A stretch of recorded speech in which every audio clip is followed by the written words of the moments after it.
But I do want to say this because it is a post from Sean O'Rourke, but this is not against Sean O'Rourke exactly. This is just one of many posts I've seen from people, and I did comment on his specifically. And if you see if you see my comment, I'm not really like nagging on Sean, so this isn't against Sean. This is just the basis of the conversation. Okay, so I don't want people attacking Sean for this. I don't want people going after him. This post or this specific conversation I want to have is just based off of what he says. This is not an attack on Sean. This is not anything like that. So don't go at Sean O'Rourke for this. Again, this is just the topic I want to talk about. Okay. So what he says here in his post on YouTube says, final verdict on Superman. David Cornswet is going to suffer the same fate as Brandon Routh and Henry Cavill if they can't get a solid script. David is theatrically trained from Juilliard, and they truly did nothing with that talent. The DCU needs better directors and better scripts. The fact that James Gunn said he wouldn't make anything unless the script was perfect, and then this Superman movie came out with all its narrative problems, shows how bad he is at gauging his own material. Not everyone likes James Gunn's trauma-esque third-grade fart joke humor and 50 characters in a film. You're never going to please everyone, but you have to find the middle ground. So again, don't go after Sean O'Rourke here. And I'm not going to lie, it kind of seems like he was, rage baiting with this here, for sure. But I did want to discuss this because I think this is the type of stuff that people don't get with the DCU. They don't. What they don't get is David Cornswet was realistically, I get Mr. Terrific was awesome in the movie, but he was the heart and soul of Superman.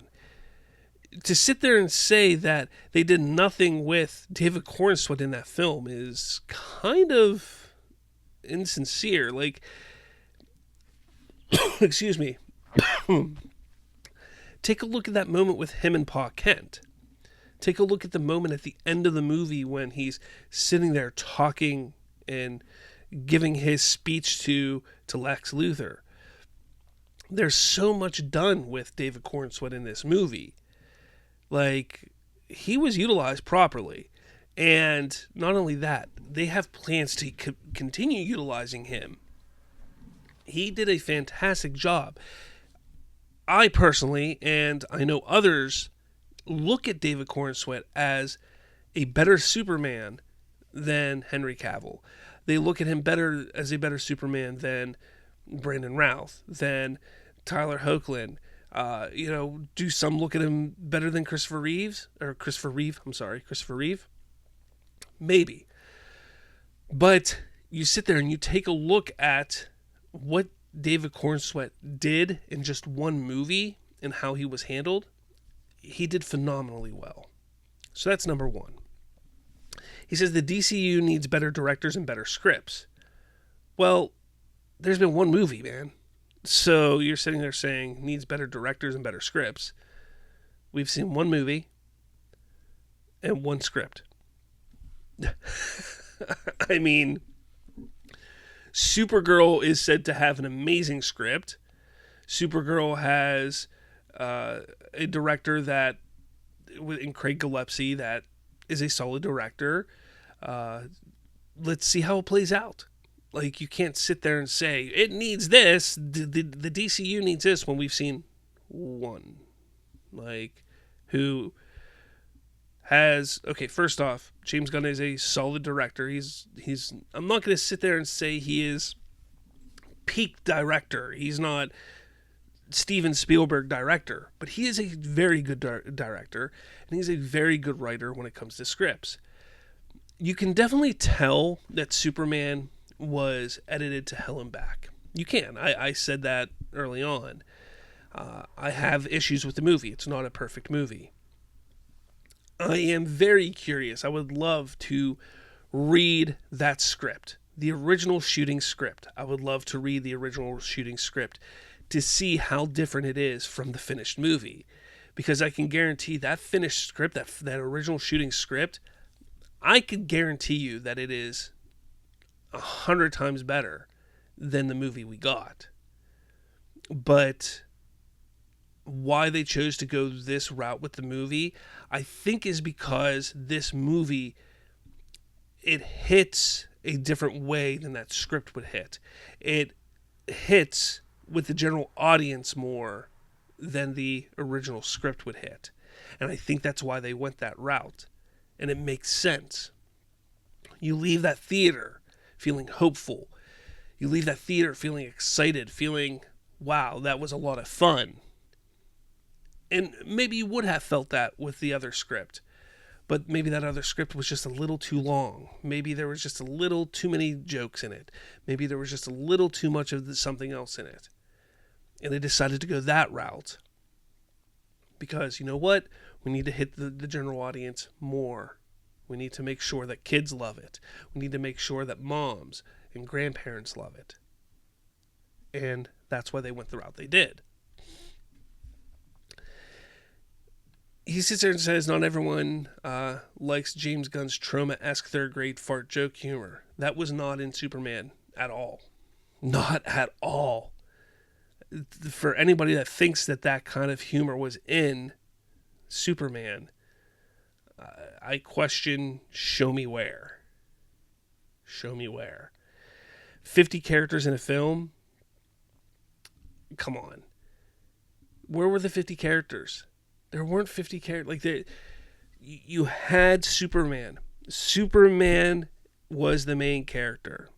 You then had your main supporting cast, which was Lois and Lex Luthor. And then I would even go as far as saying Mr. Terrific would then be kind of on a main supporting character role. After that, everybody else was supporting cast, was just side characters that were in the movie. Guy Gardner, Hawkgirl, Perry White, Jimmy Olsen, Teschmacher. All those other characters were side characters, supporting cast side characters that you utilize to build any movie. Like, every movie has those side characters that help build the world around and inside a universe.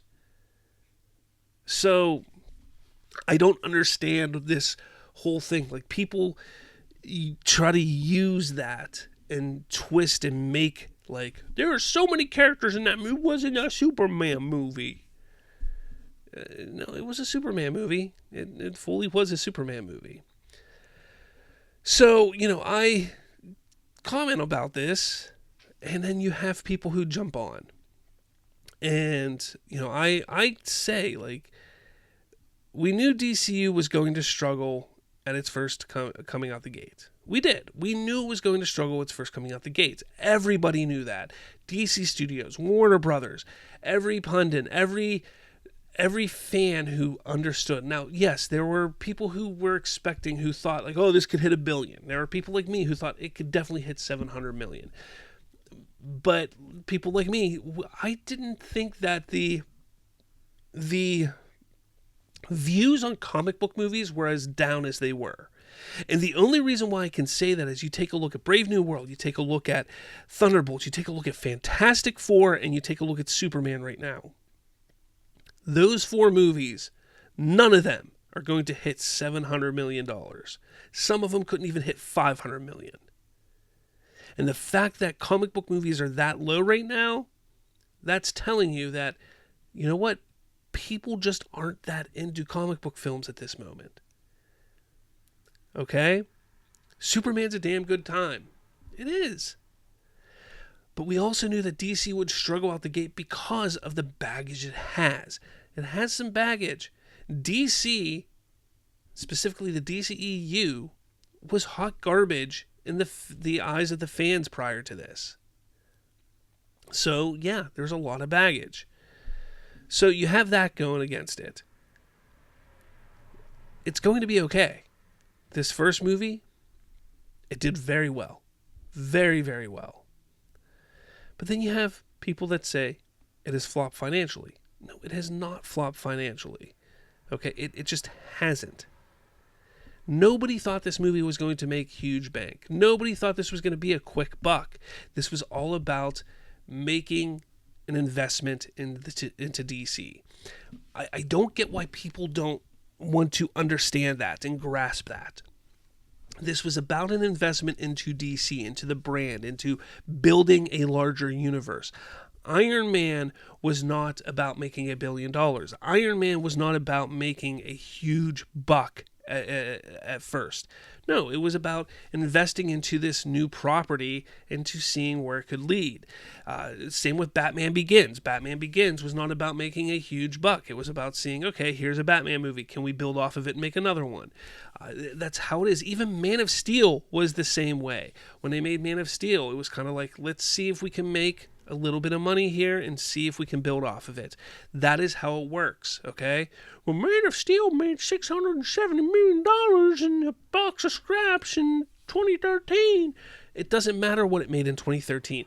The bar was never set for Superman to match or make how much Man of Steel made. The bar for Superman was to get the DCU started, was to make a profit, to break even, make a little bit of money, and get people on board with the DCU. That's all the bar was. It was never to, it's got to match Man of Steel, it's got to match Batman vs. Superman, it's got to do this. No, that bar was set by a bunch of try-hard Snyder fans. That's where that bar came from. That's all it was. So realistically, when you sit down and you take a look at what Superman did in 2025, it had a solid script, it had a solid director, it did everything it needed to do. It's doing fine. David Cornsweet, people love his iteration of Superman.